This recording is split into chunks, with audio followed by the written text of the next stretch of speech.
लिखना बंद कर दो बेटा, ये टफ है इसलिए सुन लेना अच्छे से, ठीक है। तुम लोगों से वो वाले नहीं बनते तो ये तो फिर पता नहीं क्या ही बनाओगे तुम लोग। देखो सिंगल स्टेप वाले से अपन रेट लॉ लिखना, ऑर्डर लिखना और मॉलिक्यूलरिटी लिखना सीख गए। अब मल्टी स्टेप वालों से तुम लोगों को ये सारी चीजें सीखनी है, ठीक है। कैसे लिखेंगे ये देखते हैं।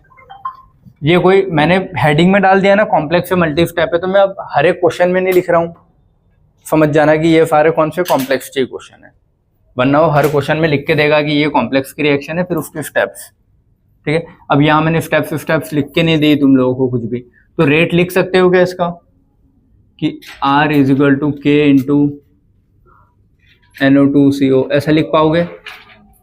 नहीं लिख पाओगे ना, क्योंकि इससे तुम नहीं लिख सकते एग्जैक्ट ऐसा। ये लिखना होता तो फिर कॉम्प्लेक्स क्वेश्चन का मतलब ही क्या होता। ऑर्डर लिख पाओगे क्या डायरेक्टली? नहीं, वो रेट लॉ से लिखते हैं, रेट लॉ यहाँ से लिख ही नहीं पा रहा। मॉलिक्यूलरिटी मल्टी स्टेप के लिए तो कभी डिफाइन होती ही नहीं है, ठीक है। ये तो इंडिविजुअल ईच स्टेप की लिख सकते हैं अपन, ऐसे अलग से नहीं लिख सकते ना कि तुम यहाँ बोल दो कि 1 + 1 2, कोई भी एक स्टेप की लिख पाओगे और वो मैंने दी नहीं है तो नहीं लिख पाओगे अभी, ठीक है। ये रेट लिख पाओगे? नहीं। ऑर्डर, मॉलिक्यूलरिटी नहीं। समझ गए ना क्यों नहीं? अगर मैंने तुमको कॉम्प्लेक्स की मेन इक्वेशन दे दी है लेकिन वो स्मॉल स्टेप्स नहीं दिए कि कैसे बन रहा है, जैसे फॉर एग्जांपल ये क्वेश्चन है तो ये मेन रिएक्शन है, लेकिन इससे ये बन कैसा रहा है, 3 स्टेप में बनता है ना। अब यहाँ मैंने तुमको 3 स्टेप्स दी नहीं है दोनों में, तो जब मैंने तुमको वो कॉम्प्लेक्स की तीनों स्टेप्स या 2 स्टेप जो होती है वो नहीं दिए तो तुम कोई भी चीज़ नहीं लिख पाओगे इनमें से, समझ गए? ठीक है। अब लिखते कैसे हैं उनसे ये सीख लेते हैं, ठीक है। कॉम्प्लेक्स के क्वेश्चन तुमको 2 टाइप से मिलेंगे, ठीक है। इस टाइप के दिखेंगे सारे क्वेश्चन, ये एक इक्वेशन देगा, लिख देगा कॉम्प्लेक्स, उस वो जितनी स्टेप में हो रहा होगा, 2 स्टेप 3 स्टेप 4 स्टेप, स्टेप 1 2 3 करके लिखेगा और उसमें लिख के देगा कि स्लो कौन सी है फास्ट कौन सी है। अगर स्लो लिख दिया और फास्ट नहीं भी लिख रहा है तो समझ जाना बाकी फास्ट है, लेकिन स्लो तो हमेशा लिख के देगा, या तो स्लो लिखेगा या फिर क्या देगा, RDF लिख के देगा, ठीक है। तो क्वेश्चन कैसे दिखेंगे, इस फॉर्म के दिखेंगे तुमको, ये सारे दिख गए क्वेश्चन कैसे दिखेंगे, ठीक है। अब क्वेश्चन देख के तुमको सबसे पहली अप्रोच क्या लगानी है कि जो स्लोवेस्ट स्टेप है, क्या वो पहली स्टेप ही स्लोवेस्ट है कि उसके अलावा कोई स्टेप स्लोवेस्ट है।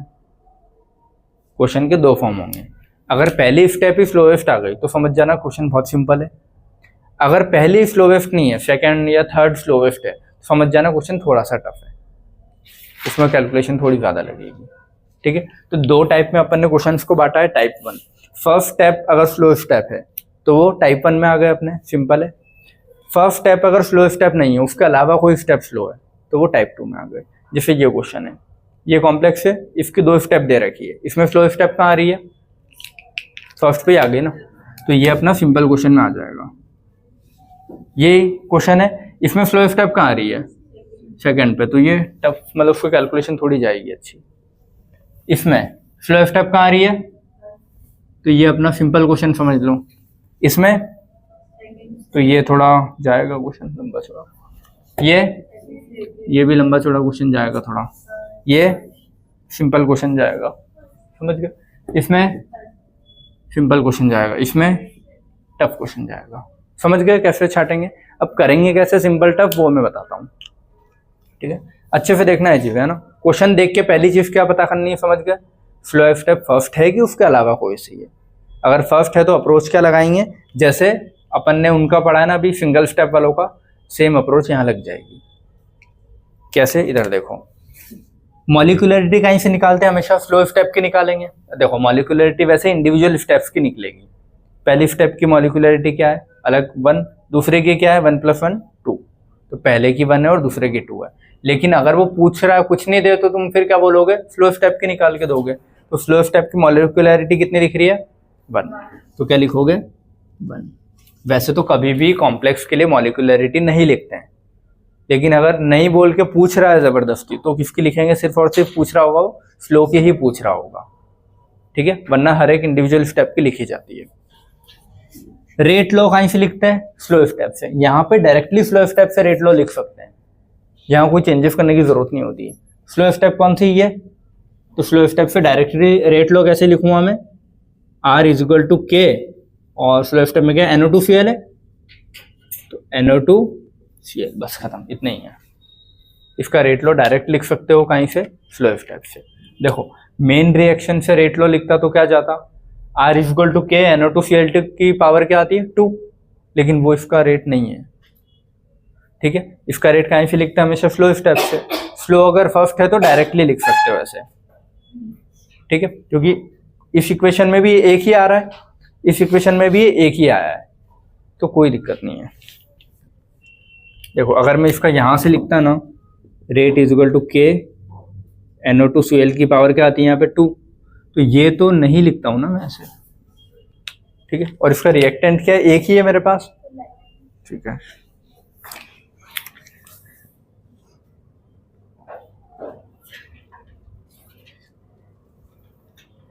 अच्छे से देखना है क्वेश्चन, है ना, क्या बोल रहा हूं मैं बोल रहा हूं कि इधर देखो, इसमें एक ही चीज है ना NO2Cl, तो मेन रिएक्शन में अपना रिएक्टेंट कौन है NO2Cl, और पहली स्टेप ही स्लो है, पहली स्टेप ही स्लो है, तो इसमें भी रिएक्टेंट कौन रहेगा, यही रहेगा ना NO2Cl। तो जब रिएक्टेंट वही है, रिएक्टेंट चेंज नहीं हुआ, तो मैं उस रिएक्टेंट के लिए लिख सकता हूँ। इसीलिए बोला अपन ने कि पहली स्टेप अगर स्लो स्टेप है तो उससे अपन डायरेक्टली रेट लो लिख सकते हैं, ठीक है। लेकिन मान लो, चलो अभी पढ़ाऊंगा। और हाँ ये देखना है कि इसमें ऐसा तो नहीं कि कहीं इंटरमीडिएट आ जाए, वैसे पहली स्टेप अगर स्लो स्टेप है तो कभी भी इंटरमीडिएट आएगा ही नहीं, क्योंकि इंटरमीडिएट तो बाद में बनता है ना, इंटरमीडिएट तो एक बार रिएक्ट होने के बाद ही बनेगा, डायरेक्ट यहाँ तो इंटरमीडिएट नहीं देगा ना। तो इसीलिए पहली वाली बहुत सिंपल होती है। अगर मान लो ये वाली स्लो होती तो हो सकता है यहाँ इंटरमीडिएट आ जाता बीच में, तो इंटरमीडिएट कभी इंक्लूड नहीं करते हैं अपन, ये रूल है। तो उस इंटरमीडिएट को हटाने के लिए फिर एक और रिएक्शन लिखनी पड़ेगी, वो टफ पड़ जाता है। इसलिए पहली स्टेप होती है तो बहुत सिंपल है, डायरेक्ट लिख देना, ठीक है। ऑर्डर कहीं से लिखते हैं, रेट लॉ से, ऑर्डर क्या होगा फर्स्ट ऑर्डर, लेकिन यहां से लिखते हो तो तुम सेकंड बोल देते हैं, इसलिए कहीं से लिखते हैं स्लो स्टेप से। स्लो स्टेप फर्स्ट है तो डायरेक्ट लिख सकते हो ये और ये, क्लियर है। लेकिन यही क्वेश्चन देखो, अच्छा क्वेश्चन अलग है, क्वेश्चन इस फॉर्म में, ये रिएक्शन है, दो स्टेप में हो रहा है, पहली स्टेप फास्ट और दूसरी स्लो, ठीक है। तो अगर मैं इससे लिखता तो R इज इक्वल टू के N2O2 लिखता, ठीक है। लेकिन स्लो स्टेप से लिखना है ना मेरे को, तो स्लो स्टेप से चलो मॉलिक्यूलरिटी स्लो स्टेप की लिखूंगा, कितनी आएगी, एक और एक, मॉलिक्यूलरिटी तो स्लो स्टेप की आएगी ना, एक और एक 2। रेट लो प्रॉपर पूरी मेथड होती है कैसे लिखते हैं, लेकिन मान लो अगर मैं यहाँ पे ऐसे लिख रहा हूं कि रेट इज इक्वल टू के, स्लो स्टेप क्या ये है ना N2O2 और O2, ये लिख दिया मैंने। लेकिन मेरी ओरिजिनल रिएक्शन में N2O2 तो है ही नहीं ना, ओरिजिनल रिएक्शन में क्या है, बस N2 और O2, तो मेरी रेट लॉ में N2 और O2 ही आना चाहिए ना बस, क्योंकि रेट लॉ कहीं से लिखते हैं अपन, जो रिएक्टेंट है वही रेट लॉ में आते हैं। मैंने बोला A प्लस बी से C प्लस डी बन रहा है, तुम रेट लॉ लिखो तो रेट लॉ में A प्लस बी ही आएगा ना, कभी भी इंटरमीडिएट नहीं आएगा ना बाद में क्या बन रहा है। तो यहाँ पे क्या आ गया, N2O2 और O2 आ गया, तो O2 तो चलो यहाँ था वहाँ आ गया, अच्छी बात है। यहाँ N2 है तो N2 आना चाहिए, N2O2 नहीं आना चाहिए। तो इसीलिए इस N2O2 को मुझे यहाँ से हटाने के लिए इस स्टेप का हेल्प लेना पड़ता है। वो करेंगे कैसे करेंगे, बट समझ गए। तो ये यहाँ से ऐसे डायरेक्टली नहीं लिख सकते तुम, अगर फर्स्ट स्टेप नहीं है ना तो डायरेक्टली ये चीज़ नहीं लिख पाओगे, समझ गए। ये नहीं लिख पाओगे तो ऑर्डर भी बता पाओगे क्या, नहीं, तो ऑर्डर भी फिर उसके लिए करना पड़ेगा, ठीक है। अब ये इस क्वेश्चन से अब अपन समझते हैं कि लिखना कैसे, ये तो चलो बहुत जल्दी कर लोगे, इसमें तो क्या ही है।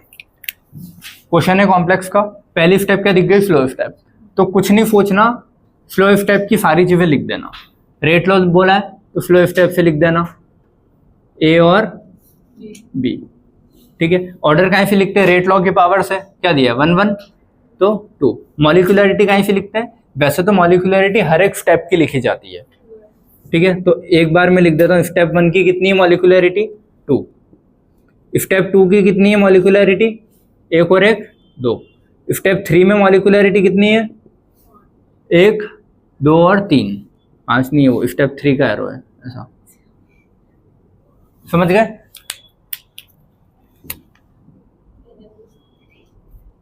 ये क्लियर है। लेकिन अगर कुछ नहीं बोला है तो मैं स्लो स्टेप की ही मॉलिक्यूलरिटी लिख के छोड़ दूंगा, ठीक है, स्लो स्टेप की कौन सी है, ये वाली है ना। कुछ नहीं बोलेगा तो स्लो स्टेप की लिख दूंगा, लेकिन इंडिविजुअल की ही लिखी जाती है, कभी भी एक साथ तो नहीं लिख सकते। ठीक है, अब ये अगला क्वेश्चन ये है, तुम लोगों को थोड़ा आएगा तब। ये वाला करवा देता हूँ पहले, फिर वो करेंगे। ठीक है, वहाँ जगह काम है। तो ये क्वेश्चन है, पहली स्टेप फास्ट है, दूसरी क्या है, स्लो है। तो पहले मैं इसके हिसाब से लिखूं रेट, इसके हिसाब से रेट लो क्या लिखाएगा, R इक्वल टू के O3 की पावर 2, ये आएगा। लेकिन मैं रेट लो कहीं से लिखता हूँ, ओरिजिनली इससे लिखते हैं, स्लो स्टेप से। तो स्लो स्टेप से चलो मैंने रेट लो लिखा O, और ये क्या लिखा O3। ठीक है, लेकिन एक रूल याद रखना, इंटरमीडिएट्स कभी भी रेट लॉ में नहीं आते हैं। क्या लिखोगे, इंटरमीडिएट्स कभी भी रेट लॉ में नहीं लिखते। ठीक है, या इंटरमीडिएट कौन है, वो है ना, इधर बना है और फिर यूज हो रहा है। इंटरमीडिएट वही चीज होगी ना जो एक बार बनी है फिर आगे और यूज हो गई। O2 नहीं है, O2 तो एक बार बन गया, यूज हुआ क्या आगे नहीं, O बना है और फिर O अगली स्टेप कर रहा है। तो इंटरमीडिएट कौन हुआ, O। तो यहाँ पे मैंने रेट लो चलो स्लो स्टेप से लिख दिया, इसमें इंटरमीडिएट आ रहा है ना, लेकिन ये, और मैं चाहता हूं कि इंटरमीडिएट ना है क्योंकि मेरी ओरिजिनल इक्वेशन में सिर्फ O3 है। ठीक है, तो ये मेरे को यहाँ पे इंटरमीडिएट को हटाना है। तो इंटरमीडिएट को हटाते कैसे हैं, ये देखो, स्लो स्टेप का तो एक बार यूज कर लिया मैंने, तो इसके अलावा जो बची हुई स्टेप है उसका यूज करते हैं। किसका, स्टेप 1 का। स्टेप 1 का यूज कैसे करेंगे, ये वो लिखता आता है ना तुमको, के इक्विलिब्रियम कभी भी लिखते हैं। के इक्विलिब्रियम कैसे लिखते हैं, प्रोडक्ट बाय रिएक्टेंट, ये लिखा जाता है। ठीक है, मुझे किसको हटाना है, O को। तो O को यहां रहने दो और बाकी सबको उधर लेकर चले जाऊं। तो इसी चीज को मैं ये लिख सकता हूं ना, के इक्यू into O3 by O2 is equal to O। ये यहीं रहने दिया, बाकी इसको इधर और इसको नीचे ले आया, या तो O किसके बराबर है, इसके बराबर है ना। अब मैं इस चीज को इसमें शिफ्ट कर दूं, तो अब मैं क्या कर रहा हूं, R इज इक्वल टू जो के O और O3 दिया था, तो जो मेरा इंटरमीडिएट था उसको मैंने कहीं से दूसरी स्टेप की मदद से शिफ्ट कर दिया, हटा दिया। कैसे हटाया, तो ये के तो के ही रहेगा, O की जगह क्या आया, के EQ O3 बाय O2, ये, और O3 अपना पहले से था एक। ठीक है, इंटरमीडिएट गायब हो गया। तो अब ये है मेरी रेट लॉ। ठीक है, और इसको बोलोगे क्या तुम, देखो अलग अलग बुक अलग अलग लिख के देती है, अपन अपने हिसाब से। ये जो के और के इक्यू है ना, इसको एक साथ क्या बोल दोगे तुम, के डैश बोलो, या फिर क्या बोलते हैं, के इफेक्टिव, जो तुमको बोलना है वो बोल सकते हो।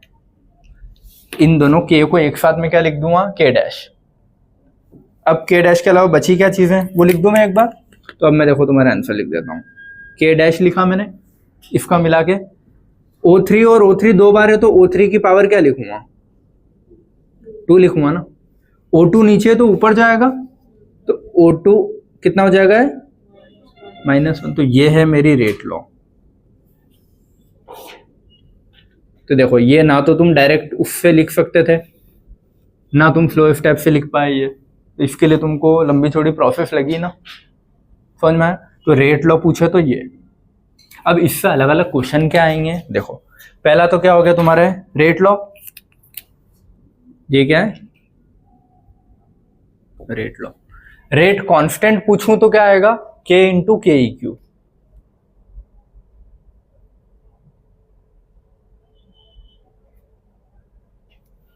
इधर देखिए, के इक्यू जो होता है ना अपना, वो के फॉरवर्ड बाय के बैकवर्ड होता है, पता है, इक्विलिब्रियम में पढ़ के आए हैं अपन। बताऊंगा ये चीज एक बार और, पक्का देखना हो तो इधर देख लो यार। चलो ए प्लस बी से मैंने बोला सी प्लस डी बन रहा है, ठीक है, इक्विलिब्रियम की कंडीशन है। के ऑफ फॉरवर्ड रिएक्शन क्या होगा? अच्छा sir, rate is equal to K forward into A और बी, ठीक है। और बैकवर्ड की अगर बोलूं, रेट ऑफ फॉरवर्ड है ना, और रेट ऑफ बैकवर्ड, तो के बैकवर्ड इंटू सी और डी। और रेट हमेशा सेम होती है ना इक्विलिब्रियम पे। At equilibrium rate of forward is equal to rate of backward, ये होता है। तो ये दोनों चीज बराबर हो जाएगी ना। अब K F A B is equal to K B C और डी।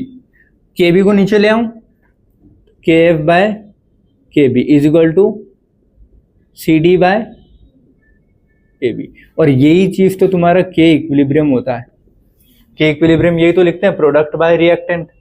तो प्रोडक्ट बाय रिएक्टेंट लिखा के क्यू, और के क्यू की वैल्यू क्या होती है? K F by K B. तो वही मैंने लिखा है, के इक्विलिब्रियम क्या होता है? K F by forward by backward का के, ठीक है। तो पहला क्वेश्चन तो क्या पूछ सकता है? रेट लॉ लिखो। रेट लॉ कैसे लिखना है समझ गए, और क्वेश्चन प्रैक्टिस करेंगे, आ जाएगा, क्लियर है। सेकंड चीज पूछ सकता है इक्विलिब्रियम कांस्टेंट लिखो, के की वैल्यू बताओ। चलिए यहां लिख देता हूं के की वैल्यू।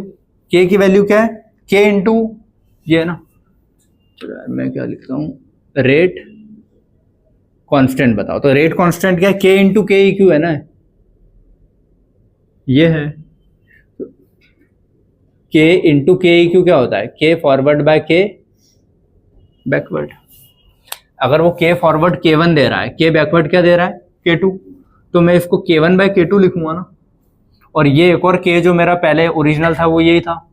ये कहां से लिखा था मैंने?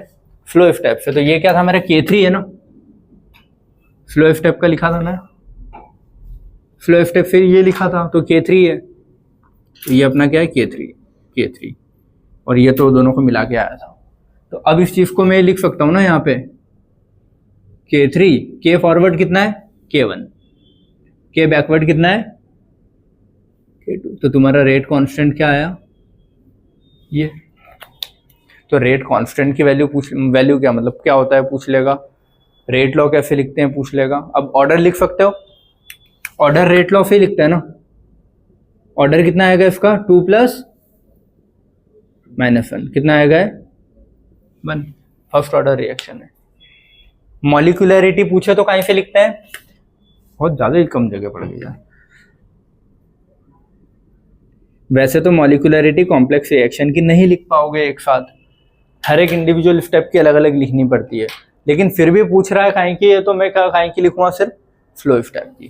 तो क्या बोलूंगा? 2, ठीक है, ब्रैकेट में लिख लेना फ्लो स्टेप की, ठीक है। अब मैं इस क्वेश्चन में तुम लोगों को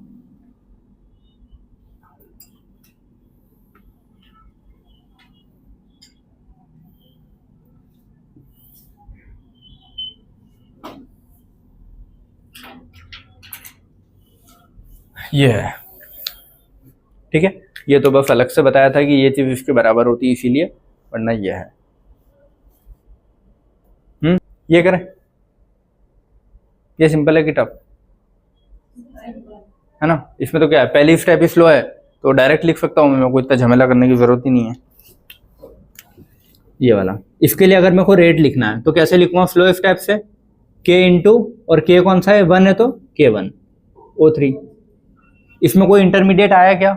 नहीं आया ना, क्योंकि पहले स्टेप में कभी इंटरमीडिएट आएगी ही नहीं। तो जब इंटरमीडिएट नहीं आया तो बस डायरेक्ट मेरा रेट क्या है? ये ऑर्डर लिख सकता हूं मैं, कितना आएगा? 1। मॉलिक्यूलरिटी अगर पूछे तो सिर्फ फ्लो स्टेप की लिख रहा हूं, वरना इंडिविजुअल की लिखते हैं, ठीक है। कितनी आएगी फ्लो स्टेप की मॉलिक्यूलरिटी? 1। के पूछे तो के क्या है? इक्विलिब्रियम कांस्टेंट k1 ही है। तो ये क्वेश्चन सिंपल होते हैं जिसमें पहली स्टेप स्लो है। लेकिन अगर पहली स्टेप स्लो नहीं है, कोई और स्टेप है, तो फिर दिक्कत है। अब जैसे ये देखो, ये क्वेश्चन है, सारे इधर है ना, ये यहां पे कर रहा हूं मैं, ध्यान से देखना, मुझे जगह ज्यादा चाहिए ना, ये ऐसा कर देता हूँ इसको, ऐसा कर देते हैं, ठीक है। ये क्वेश्चन है, ये इतनी जगह काफ़ी है। ये वाला इधर देखना, ये दिया है। अब स्लो स्टेप कौन सी है? सेकंड। तो मैं स्लो स्टेप से रेट लिखूं, इधर देखना सारे है ना। रेट कहीं से लिखूंगा? स्लो स्टेप से। के, अब वो K1 K2 K3 लिख के, चलो मैं लिख देता हूँ K1 K2 और K3। तो K2 लिखूंगा इसको, स्लो स्टेप से लिख रहा हूं तो, और क्या लिखूंगा फिर? AB और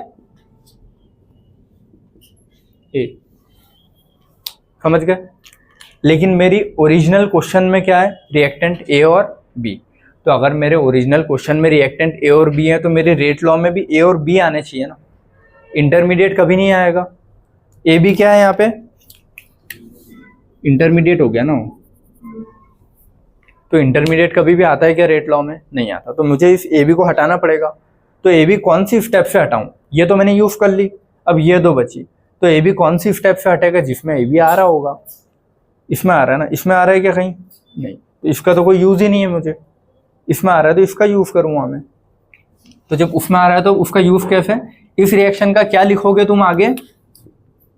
के इक्विलिब्रियम कैसे लिखते हैं? AB by AB। ये समझ में आया? जिस स्टेप से AB को हटाना है उस स्टेप का क्या लिखेंगे? के इक्विलिब्रियम। यहां से मेरे को AB हटाना है तो AB को मैं ही रहने दूं, बाकी इधर आएगा। तो बेंच से शिफ्ट मत करो, ठीक है। AB यहीं रहने दो और ये इधर आ जाएगा। समझ में आया ना? क्योंकि मेरे को ये AB हटाना है यहां से।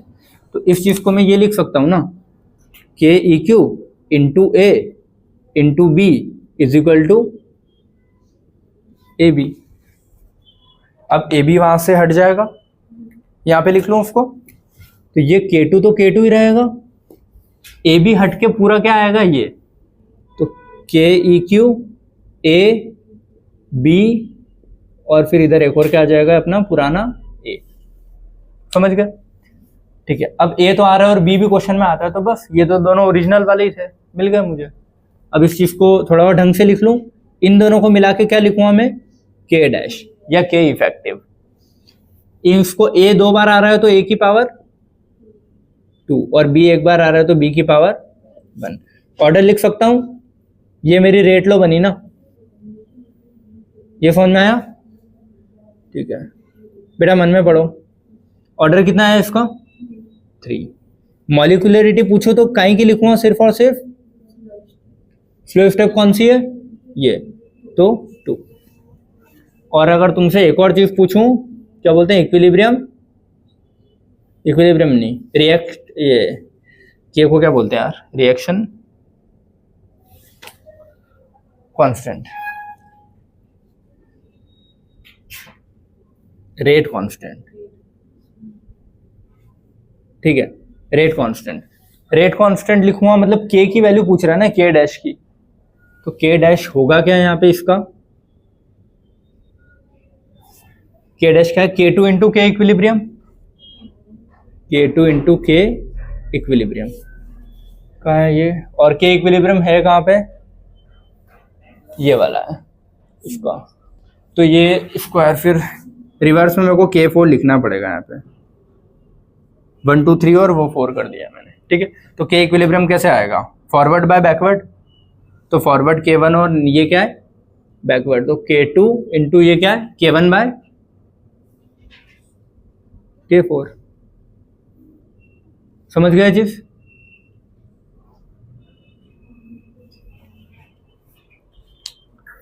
आया समझ में? हाँ, पी के ऊपर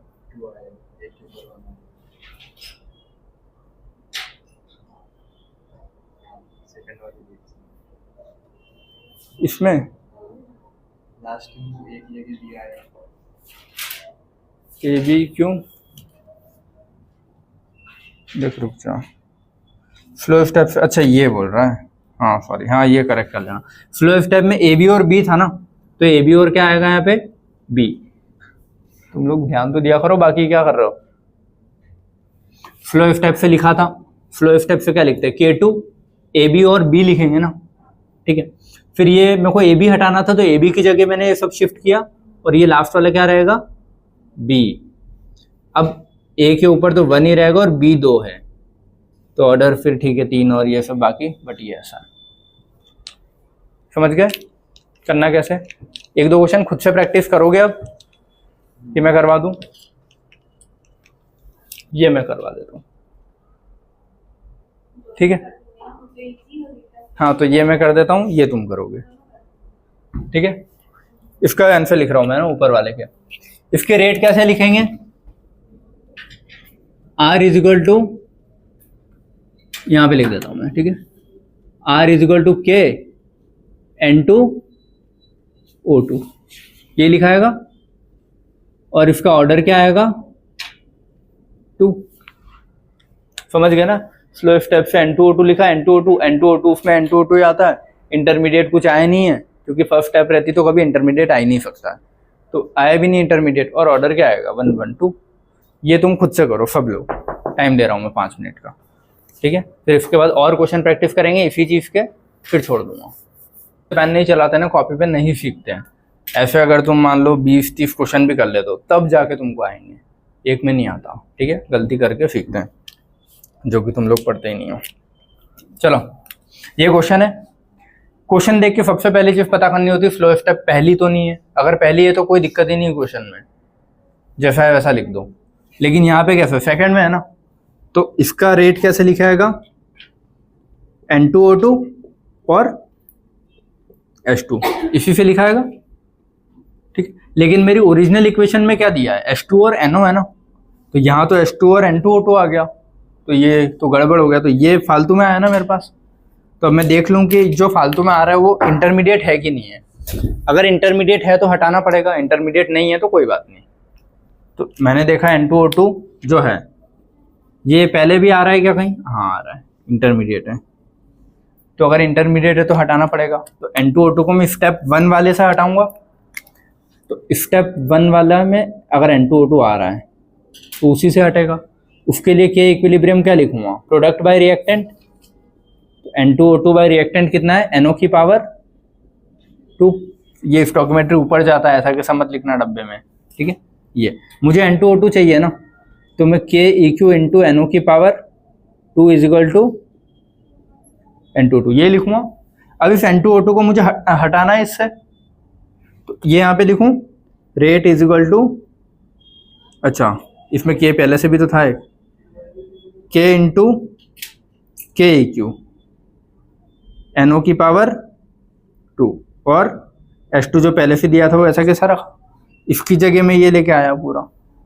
अब इन दोनों को मैं के डैश बोल लूँ या के इफेक्टिव, और पूरा बात ये बचा हुआ ऐसा कैसा लिख दूं? समझ गए? अब ऑर्डर क्या आएगा यहाँ से लिख सकता हूँ ना मैं, 2 + 1 3। मॉलिक्यूलरिटी वैसे कॉम्प्लेक्स रिएक्शन के लिए कभी नहीं लिखते हैं, लेकिन अगर बोल रहा है तो स्लो स्टेप की लिख देना। कितनी है यहाँ से? 2। के डैश भी पूछा तो के अब वो यहाँ पे K1 K2 सब दे के रखेगा, उसके हिसाब से लिख सकते हो फॉरवर्ड बाय बैकवर्ड।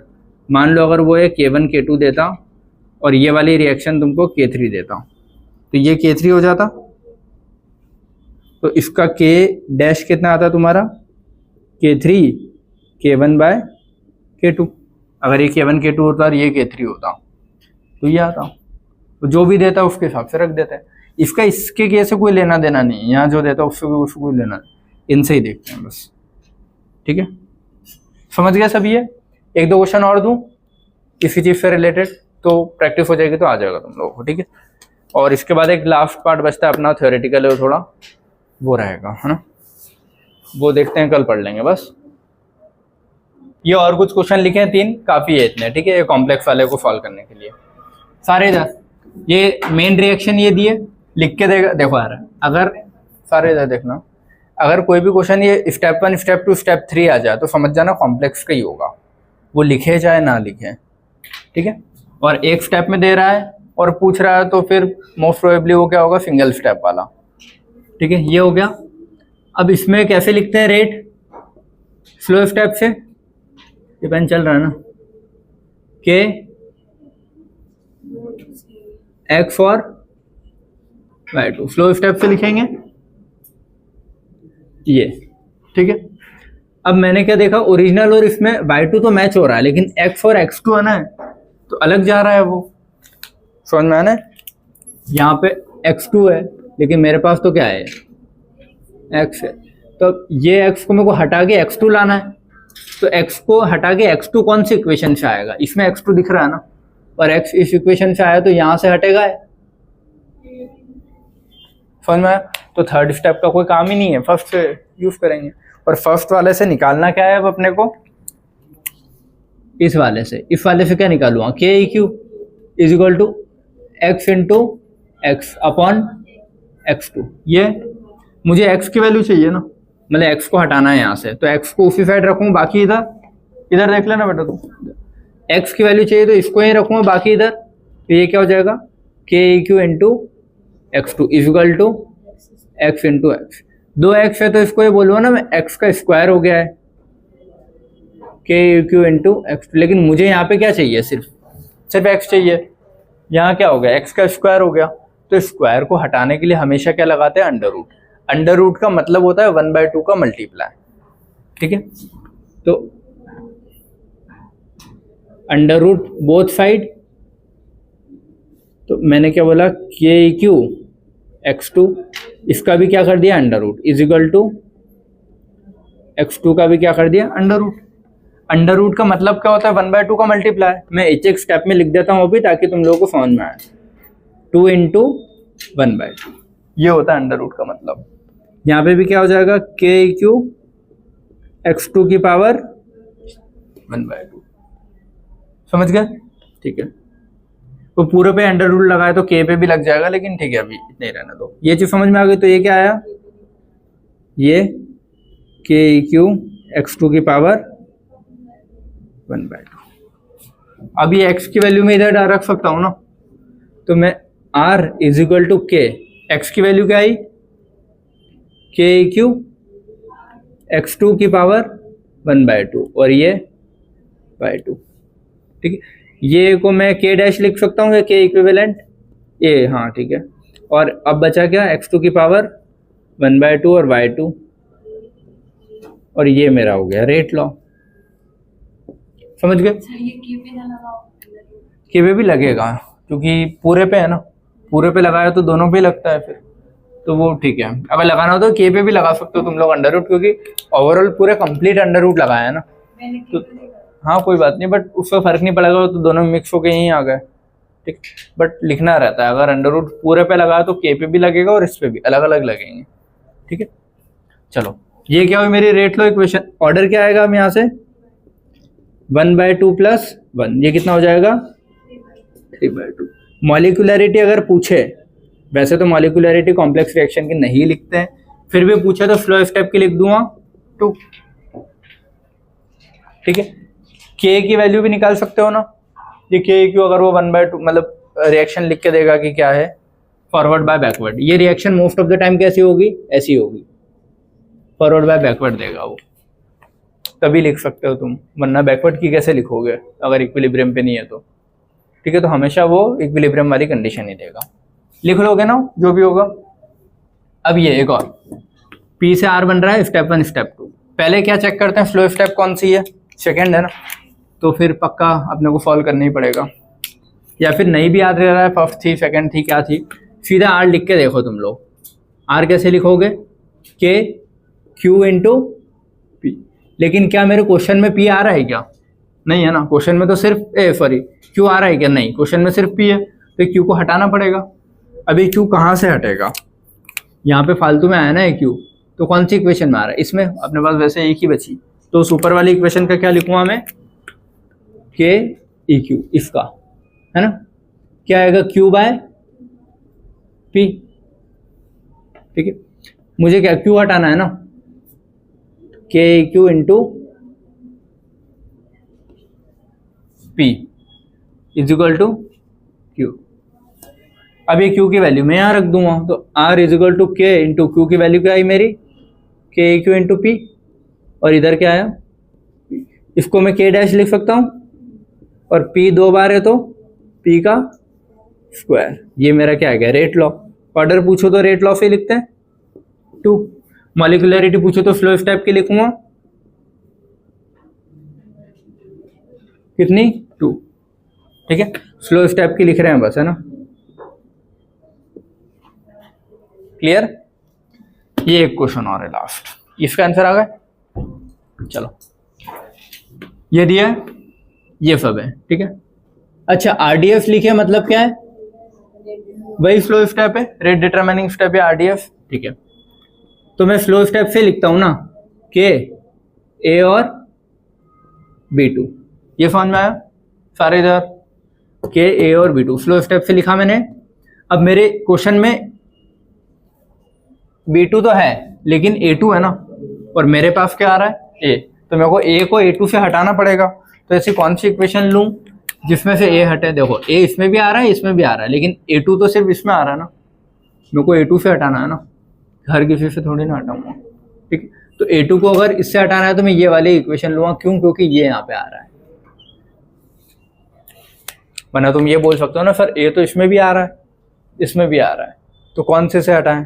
अब इसमें कैसे, फिर वो B आ जाएगा A भी आ जाएगा, तो और दिक्कत है ना, मुझे तो A2 चाहिए ना, तो इसीलिए कौन सी इक्वेशन लेंगे, ऊपर वाली। समझ में आए।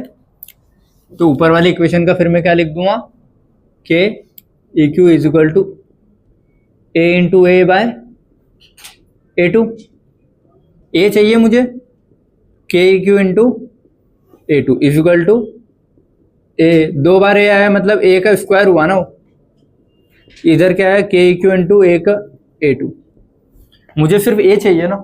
तो अब ये हटाने के लिए दोनों साइड 1/2 का मल्टीप्लाई अंडर रूट, जो भी तुम बोलो, समझ गए। तो ये क्या हो जाएगा तुम्हारा, के EQ इंटू A2 की पावर 1/2 इज इक्वल टू, यहाँ 1/2 का मल्टीप्लाई मतलब सिर्फ ये रह जाएगा ना, अगर मैं इसको अंडर रूट मार दूंगा, समझ गया ना, दोनों को। वो स्टेप तो नहीं लिखूं, समझ गए। तो इस पे भी अंडर रूट आएगा तो पावर 1/2, उस पर भी आएगा तो 1/2 से ये कट जाएगा, तो ये बचा। ए की वैल्यू ये आई, तो मैं R इज इक्वल टू के, ए की वैल्यू क्या आई, के EQ इंटू A2 की पावर 1/2, और यहाँ क्या है B2। अब देखो A2 B2 आ रहे थे, A2 B2 आ गए, तो इन दोनों को क्या लिखूं मैं, R इज इक्वल टू के A2 की पावर 1/2 और B2, ये मेरी रेट लो इक्वेशन बन गई, समझ गए। ऑर्डर लिख सकते हैं यहाँ से, 1/2 प्लस 1 कितना आ जाएगा, 3/2। मॉलिक्यूलरिटी पूछो तो स्लो स्टेप की ही लिखते हैं या हर स्टेप की अलग अलग लिखी जाती है, ओवरऑल तुम कभी नहीं लिख सकते। तो स्लो स्टेप की क्या होगी, मॉलिक्यूलरिटी 2, बस सिंपल है। ये इस चैप्टर के थोड़े टफ क्वेश्चन में आता था, जो नहीं करेगा ना उससे पूछ के देखना एक बार, टफ है कि सिंपल है, वो है मुझे पता है ना। तो कल जो किए थे वो तो और भी सिंपल थे बेटा, वो तो कुछ था ही नहीं, वो तो पेन भी उठाने की जरूरत नहीं थी। अच्छा एक क्वेश्चन कल के उससे पूछूं, मैं पूछ लेता हूँ एक दो, कल जो पढ़ा था उससे। टी कोई रिएक्शन फर्स्ट ऑर्डर की है ना, फर्स्ट ऑर्डर की बात कर रहा हूं मैं। कोई रिएक्शन T90 ले रही है 5 मिनट में, 5 मिनट ले रही है 90% कंप्लीट होने में, समझ गए। तो तुमको पता करना है उसका 50% कितने में कंप्लीट होगा। चलो एक पहले सिंपल वाला देता हूं, ये तो सीधा टफ हो गया। T90 दिया है मैंने क्या, 5 मिनट, ठीक है। अब मैं पूछ रहा हूं T50 बताओ मुझे।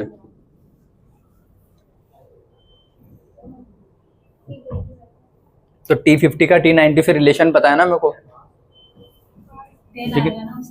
तो देखो T90 और T50, तो T90 को T हाफ के रिलेशन में कैसे लिखता हूँ, 1 9 आ रहा है, तो T90% इक्वल टू 1 9 मतलब 1 into 10/3 into T half, T half ही तो T50 है। इसकी वैल्यू कितनी है T90 की 5 is equal to 1 into 10/3 into T half, ये कितना आ जाएगा 5 से 15/10 is equal to T half, ये कितना है तुम्हारा 1.5 मिनट। T50 कितना आया 1.5 मिनट, ये आया पक्का सबका। अब मैंने पूछा है तुम लोगों से T90 5 मिनट है, तो T75 बताओ। तो देखो यार, कभी भी अपन ने T90 फिर T75 का डायरेक्ट रिलेशन तो नहीं पढ़ा, पहले T50 का पढ़ा, फिर T50 से सबके देखे। तो पहले इससे T50 निकालोगे, T50 कितना आया 1.5, अभी मैंने ये निकाला ना इधर ही, तो T50 कितना है 1.5 मिनट। और मुझे क्या पूछा T75, तो T75 का मुझे पता है ना क्या होता है, 2 into T half is equal to T75, ये होता है। तो T75 क्या होता है 2 इंटू टी हाफ कितना है 1.5, ये कितना हो जाएगा, 1.5 का डबल कितना होता है 3 मिनट। ठीक है, एक और दूं, दे देता हूँ।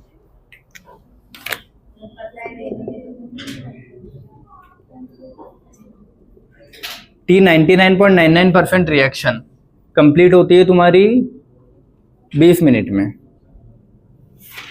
ठीक है, तो तुमको बताना है वो 75 के बाद कौन सा आता था 83.5, है ना, 87 है। तो तुम लोगों को बताना है T87.5% रिएक्शन कितनी देर में कंप्लीट होगी, बताओ। ये बता दोगे तो मैं छोड़ दूंगा, वरना एक और क्वेश्चन दे दूंगा। डायरेक्ट 99 और 87 का तो रिलेशन है नहीं, तो पहले 99 से 50 वाला निकालोगे, फिर 50 का इससे है तो 50 की वैल्यू फिर इसमें रखोगे। एक और, T90 अगर हो रही है 5 मिनट में, तो T99.9 कितने में होगी, फर्स्ट ऑर्डर के ही है सब, है ना। चलो इधर देखो, T99.9 का 87.5 से डायरेक्ट रिलेशन तो कोई देखा नहीं था अपन ने, ठीक है। तो इसका लेकिन 50 से तो देखा था ना, और इसका 50 से रिलेशन क्या था, कितने 9 है 4 इंटू 10/3 इंटू टी हाफ। ठीक है, तो पहले मैं टी हाफ निकाल लूँ, T99 के कितने टाइम में हो रहा है 20 मिनट, तो 20 is equal to 4 into 10/3 into T half. तो मैं सीधा ये 0 से 0 काट सकता हूँ ना, 3 2 6/4, एक जगह 6/4 आएगा मेरा टी हाफ, जो भी तुम वो वैल्यू आ रही हो। ठीक है, 2 2 4 2 3 6, 3/2 मतलब 1.5। ठीक है, इसकी वैल्यू क्या है 3/2 बोलूँ या 1.5, यह है तुम्हारा टी हाफ। मैंने क्या पूछा था T7, ये पूछा था ना, तो T87.5 कितने टाइम्स ऑफ ये होता है, 3 टाइम्स ऑफ टी हाफ होता है, याद है, 2 टाइम्स तो 75 होता है, ये 87.5 वाला होता है। तो ये वैल्यू मुझे पता है और 3 पता है, तो सीधा मैं ये कर सकता हूँ ना इसको, 3 इंटू 3/2, यही है ना 3/2 ये, तो 3 3 जा 9/2, 9 का आधा कितना होता है 4.5, है ना, ये वाला ये कर लो, लास्ट पे छोड़ दूंगा। ठीक है, चलो सारे इधर 2 मिनट चुपचाप बैठ जाओ सारे। T90 दिया है और T99.9 पूछा, तो 90 वालों में अपन ने इसका रिलेशन 90 से भी देखा है, इसका रिलेशन हाफ से भी देखा है, मैं दोनों से करवा देता हूँ। ठीक है, पहले डायरेक्ट अपन कर लेते हैं कि T99.9 का अपन ने देखा था ना, ये कितने 3 है, तो 3 इंटू 10/3 जब करता हूँ जब यहाँ टी हाफ लिखता हूँ, अगर टी हाफ नहीं लिख रहा हूँ T90 लिख रहा हूँ तो डायरेक्ट लिख देता हूँ बिना 10/3 के करे, यही था। तो T9 ये कितना हो जाएगा 3 इंटू T90 कितना दिया 5, सीधा आ रहा था 15 मिनट। ठीक है, अगर ऐसे नहीं आता तो T99.9 का पहले 50 वाला देखूंगा मैं, ये कितने 3 डिजिट है ना, 9 के 3, 90 में एक ही लेना है ना, सिर्फ 9 गिनते हैं, तो 9 कितने 3 इंटू 10/3 इंटू टी हाफ, तो 3 से 3 कट गया, तो ये T99 और 10 इंटू कितना है तुम्हारा,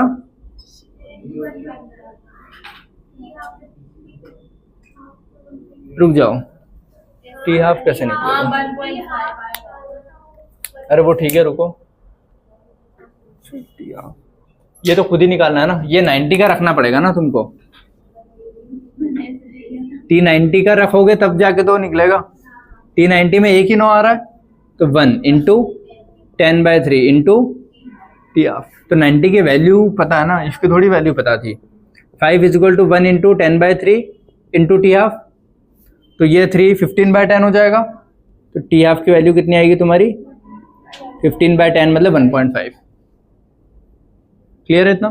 अब टी हाफ अगर मुझे मिल गया तो अब मैं टी 99.9 निकाल सकता हूँ ना। टी 99.9 टी हाफ से कैसे निकलता है? 3 है, 3 इंटू 10/3 इंटू टी हाफ, 3 से तो 3 कट गया, 10 इंटू टी हाफ कितना आया? 15/10, 0 ये भी कितना आया? 15 मिनट। समझ गए चीज?